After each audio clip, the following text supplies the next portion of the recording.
गांव में पुराने पीपल पेड़ के नीचे हमेशा लोग होते थे। सुबह से लेकर शाम तक निठल्ले लोग यहाँ वहाँ बतियाते रहते थे और कामकाज वाले घड़ी भर वहाँ ठहरते, हाल चाल लेते और अपने रास्ते निकल जाते। लंबू भी खाली वक्त में वहीं पड़ा रहता था। आज सुबह से ही किसी ने दूसरी दुनिया के बारे में बात छेड़ दी थी और उसे लेकर लोग बड़ी बड़ी हाके जा रहे थे। अरे सुना है अमेरिका में रात के वक्त ऐसे प्लेन के जैसे कुछ दिखाई देता है, क्या कहते हैं उसे? हेलीकॉप्टर? अरे अरे वो नहीं, कुछ अलग ही दिखता है जिसमें दूसरी दुनिया के लोग आकर अमेरिका में चक्कर लगाते हैं। उसे कहते हैं एलियन कहते हैं।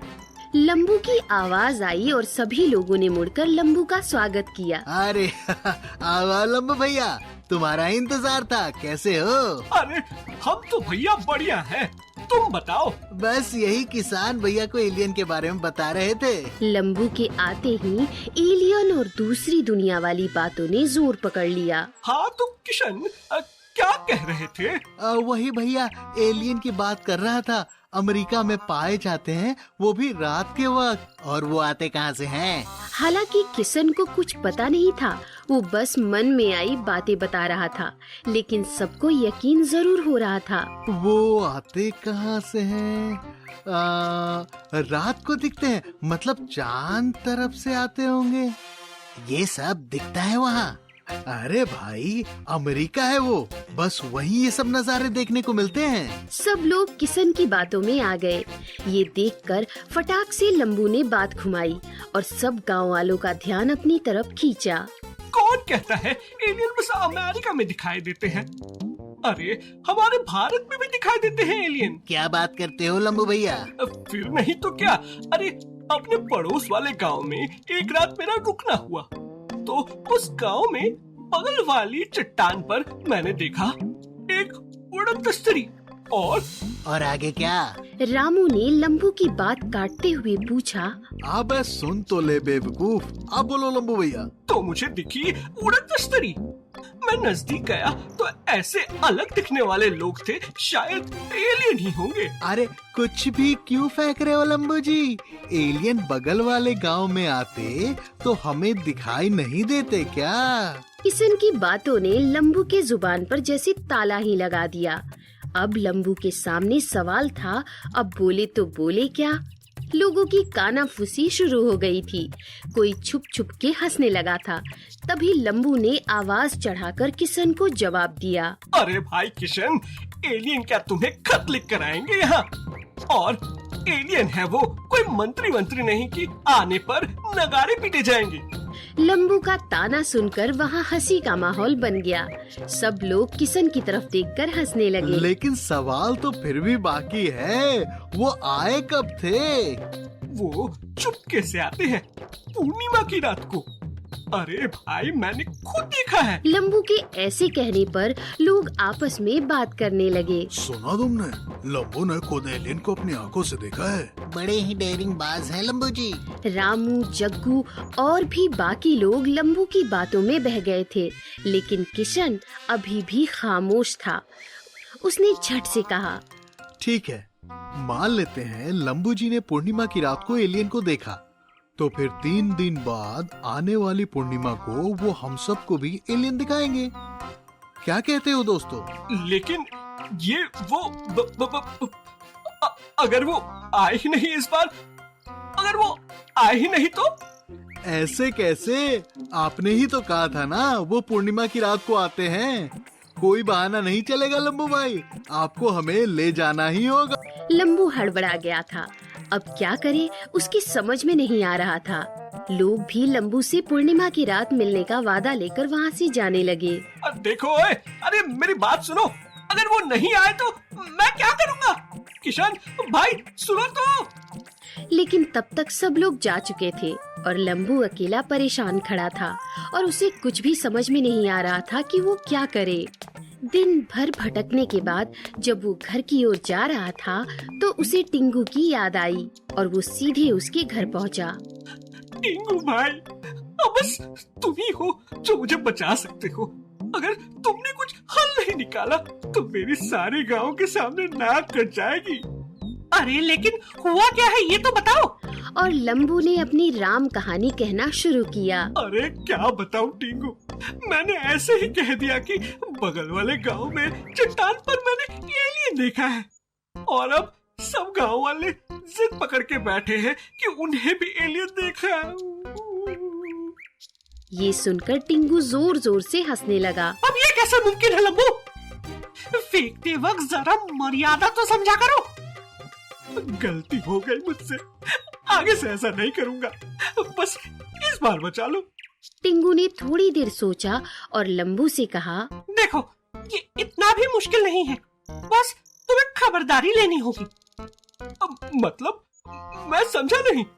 देखो मैं कुछ पत्ते वगैरह शरीर पर चिपका कर एलियन की तरह बनकर वहाँ पहुँच जाऊंगा, बस लोगों को मुझसे दूर रखना होगा तुम्हें। लेकिन लोगों को तो पता चल जाएगा ना। कैसे पता चलेगी? उन्होंने कहाँ एलियन देखा है? टिंगू की बातें सुनकर लंबू की सांस में सांस आई और वो टेंशन फ्री हो गया। लेकिन उन दोनों की बातें खिड़की से किशन छुप छुप कर सुन रहा था। अच्छा जी, तो ये प्लान है इनका। बेटा लंबू, मैं तुम्हारी नाक कटवा कर रहूंगा। तय किए मुताबिक पूर्णिमा की रात को खुद को किशन ने सब लोगों को इकट्ठा किया। चलो भाइयों चलो, आज लंबू जी हमें एलियन दिखाएंगे। चलो चलो जल्दी चलो। अरे हम तो दोपहर से तैयार हैं। मैंने भी सारे काम निपटा लिए हैं, बस अब लंबू भाई के आने की देरी है। लंबू टिंगू के घर से होकर आया। उसने खुद टिंगू को एलियन के जैसे तैयार किया और चट्टान पर आने को कहा। टिंगू भाई, अब मैं चलता हूँ, तुम बस पहुँच जाना ठीक से। तुम बेफिक्र रहो, मैं आ जाऊंगा। लंबू वहाँ से सीधा जहाँ लोग इकट्ठा हो गए थे वहाँ पहुँचा। अरे वो देखो, लंबू भाई आ गए, चलो चलते हैं। सब लोग चट्टान पर पहुँच गए थे और किशन भी दौड़ते दौड़ते आ गया। उनके आने की थोड़ी देर बाद पता नहीं कहां से अचानक बादल घिर कर आए और जोर जोर से बिजली कड़की। सभी लोग डर के मारे छुप गए। अरे अब बारिश आ गई तो टिंगू पहुंचेगा कैसे? अब क्या करूं? तभी रामू चिल्लाया, अरे देखो कोई हमारी तरफ आ रहा है, शायद एलियन है। सभी बाहर आए तो देखा एक विचित्र दिखने वाला बड़ी बड़ी आंखों वाला एलियन खड़ा था। वो कुछ देर खड़ा रहा, उसने लंबू की तरफ देखकर हाथ हिलाया और फिर से जंगल में भाग गया। सब लोग लौट आए। दूसरे दिन गांव में बस लंबू की चर्चा थी और किशन का मुंह उतरा हुआ था। लंबू टिंगू का शुक्रिया अदा करने के लिए उसके घर गया। बहुत बहुत धन्यवाद टिंगू भाई, तुम थे इसलिए मेरी इज्जत बच गई गांव में। अरे मैंने क्या किया? मैं तो खुद परेशान था। जैसे ही मैं उस चट्टान की तरफ आने के लिए निकला तो उस किशन ने मुझे घर के अंदर बंद कर दिया था। मतलब तुम चट्टान पर रात को आए ही नहीं?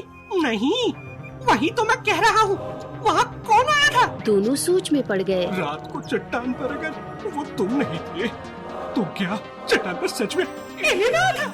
दोनों अचंभित हो जाते और सीधा उस चट्टान की तरफ भागने लगते हैं। पिंकी और गोलू की स्कूल की छुट्टियां हो चुकी होती हैं।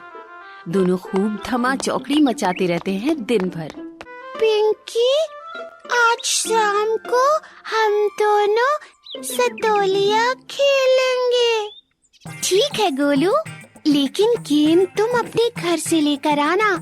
कल मैंने घर का कांच तोड़ दिया था, इसलिए मम्मी ने गेंद अंदर रख दी है। ठीक है पिंकी। शाम को गोलू और पिंकी सतोलिया खेलना शुरू कर देते हैं। थोड़ी ही देर में गोलू के द्वारा फेंकी हुई बॉल सीधा पिंकी के घर की खिड़की पर लगती है। हे भगवान, गोलू फिर से खिड़की गई। आज मम्मी खूब डांटेंगी। सब बच्चे आसपास छुप जाते हैं। तभी पिंकी की मम्मी घर से बाहर आती हैं। हे भगवान, लगता है फिर से खिड़की का कांच टूट गया। तुम दोनों बिल्कुल नहीं सुधरोगे, पिंकी और गोलू। सॉरी आंटी, वो मुझे तो बॉल सतोलिया पर मारनी थी, लेकिन गलती से वहाँ चली तो ठप्पा खाकर तभी गोलू की मम्मी भी बाहर आ जाती हैं। बस तुम दोनों की गर्मियों की छुट्टियां शुरू और शैतानी शुरू। 2 मिनट शांति से नहीं बैठते तुम दोनों। मुझे समझ नहीं आ रहा है अब करे तो करे क्या तुम दोनों का। मैंने आज शाम को दोनों के लिए मैंगो पार्टी रखी है। आप भी घर पर आ जाना। कुछ न कुछ तय करते हैं गर्मियों की छुट्टियों के लिए। गोलू और उसकी मम्मी दोनों पिंकी के घर आते हैं। पिंकी की मम्मी ने आमरस और पूड़ी बनाई हुई होती है सबके लिए। आ जाओ गोलू, वहाँ क्यों खड़े हो? देखो मैंने तुम्हारा फेवरेट मैंगो शेक बनाया है। और वो देखो टेबल पर आम काट कर भी रखा हुआ है। वाह, थैंक यू आंटी। अरे कितनी मेहनत की आपने। गर्मियाँ चल रही हैं। आम गोलू और पिंकी दोनों को पसंद है। फिर लगा हम सभी एक साथ एंजॉय कर सकते हैं बच्चों के साथ मैंगो के इस सीजन को। सब लोग मजे से आम खाने लगते हैं। मैंगो शेक को पूड़ी के साथ खाते हैं। मैंने और पिंकी के पापा ने सोचा है कि हम गर्मियों की छुट्टियां मनाने मनाली जाएंगे इस बार। इसलिए मुझे लगा कि एक बार आपसे भी पूछूं। वैसे भी गोलू और पिंकी इतने अच्छे दोस्त हैं। हम सब साथ जाएंगे तो बहुत मजा आएगा। ठीक है, हम भी आपके साथ जाएंगे, वरना ये दोनों शैतान घर की सब खिड़कियां तोड़ देंगे। कुछ दिनों बाद दोनों परिवार अपने बैग लेकर ट्रेन में चढ़ जाते हैं। गोलू और पिंकी की अपनी यात्रा को लेकर बहुत ही खुश होते हैं। मम्मी, वहाँ आइस मिलेगी ना? हाँ बेटा, मिलेगी। वाओ, मैं इस आइस को खा जाऊंगा। बुद्धू, वो आइसक्रीम खाने के लिए नहीं होती। सब हंसने लगते हैं दोनों की बातें सुनकर। थोड़ी ही देर में दोनों ट्रेन में ऊपर की बर्थ पर बैठ जाते हैं और लूडो खेलने लगते हैं और टिफिन से सैंडविच निकालकर खाने लगते हैं। कितना मजा आ रहा है गोलू। अब हम हमेशा ट्रेन से ही आएंगे और जाएंगे कहीं भी। हाँ पिंकी। कुछ घंटों की यात्रा के बाद सब मनाली पहुंच जाते हैं, लेकिन वहाँ बर्फ ना देखकर गोलू उदास हो जाता है। अरे यहाँ तो बर्फ ही नहीं है। उदास मत हो बेटा, 1 या 2 दिन में बर्फ गिर जाएगी। फिर तुम और पिंकी खूब खेलना उसमें। तब तक हम मनाली भी तो घूम लेंगे। उधर पिंकी पहली बार पहाड़ देखकर आश्चर्यचकित हो जाती है। इतने ऊंचे ऊंचे पहाड़, यहाँ लोग रहते कैसे हैं? जैसे हम अपने शहर में रहते हैं बेटा। मनाली एक विकसित शहर है। जो सामान यहाँ नहीं होते वो मैदानी क्षेत्रों से लाया जाता है। वाव! सब लोग होटल में चेक इन कर लेते हैं। पिंकी होटल के नरम गद्दे पर कूदने लगती है। कितना नर्म है ये मम्मी। हाँ बेटा, अब नीचे उतरो, फटाफट नहा धोकर तैयार हो जाओ। घूमने भी तो जाना है। थोड़ी देर बाद सब लोग तैयार होकर होटल की लॉबी में मिलते हैं। तुमने कितनी मोटी जैकेट पहनी है गोलू। तुमने भी तो 3 स्वेटर पहने हैं और मफलर भी तो लगाया है। एकदम भालू लग रही हो पिंकी। चलो चलो अब बाहर चलते हैं। हमारी कैब आ गई है। फिर हमारी कैब पहाड़ी के ऊपर जाएगी। थोड़ी देर बाद सब ट्रॉली वाली जगह पर पहुंच जाते हैं। ये क्या पापा? ये ट्रॉली है बेटा। इस पर हम सब बैठकर और ऊपर जाएंगे पहाड़ियों पर। वाह, कितना मजा आएगा ना पिंकी। तभी ट्रॉली आ जाती है। सब उसमें बैठ जाते हैं। कुछ दूर आगे जाने के बाद ट्रॉली की रस्सी जोर जोर से हिलने लगती है। ये सब क्या है मम्मी? आसपास की बाकी लोग भी चिल्लाने लगते हैं। लगता है रस्सी ढीली होगी, कहीं टूट ना जाए। मुझे ही कुछ करना होगा। पिंकी एकदम से वंडर गर्ल का रूप बनाती है और तुरंत उस जगह पर पहुंचती है जहां रस्सी ढीली होती है। बस इस पॉइंट से रस्सी को बांध देती हूँ, सब ठीक हो जाएगा उसके बाद। पिंकी सब ठीक करके वापस अपनी सीट पर आकर बैठ जाती है। ट्रॉली वापस पहले की तरह चलने लगती है। गोलू पिंकी को देखकर स्माइल करता है और कहता है थैंक यू। थोड़ी देर में सब ऊंची पहाड़ियों पर पहुंच जाते हैं। वाओ पिंकी, यहाँ तो बहुत सारी बर्फ है, आओ खेलते हैं। सब पेरेंट्स भी बर्फ पर घूमते हैं और एक दूसरे की फोटो खींचना शुरू कर देते हैं। हमारी भी फोटो खींचो ना सब। हाँ हाँ बेटा, हम सब फोटो ले रहे हैं और वीडियो भी बना रहे हैं। उधर पिंकी एक इग्लू बनाने लगती है। मुझे रहना है इस इग्लू में पिंकी। अरे हर वक्त मुझे बोलते रहते हो, हम सब रहेंगे इसमें। हाँ पिंकी, हम सब रहेंगे। गोलू भी बर्फ के साथ खेलने लगता है। वो बर्फ का गोला बनाकर सीधा पिंकी को मारता है। गोलू, अब भी मेरा इग्लू टूट जाता। रुको। और पिंकी भी बर्फ का गोला बनाकर गोलू को मारने लगती है। उधर गोलू और पिंकी के मम्मी पापा ये सब देखकर बहुत हंसते हैं। बहुत अच्छा हुआ आपने हाँ बोल दिया यहाँ आने के लिए। देखो ना, दोनों बच्चे कितने खुश हैं।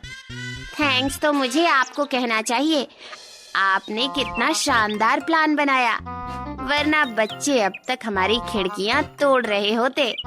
ये सुनकर सब हंसने लगते हैं और फोटो खींचने लगते हैं।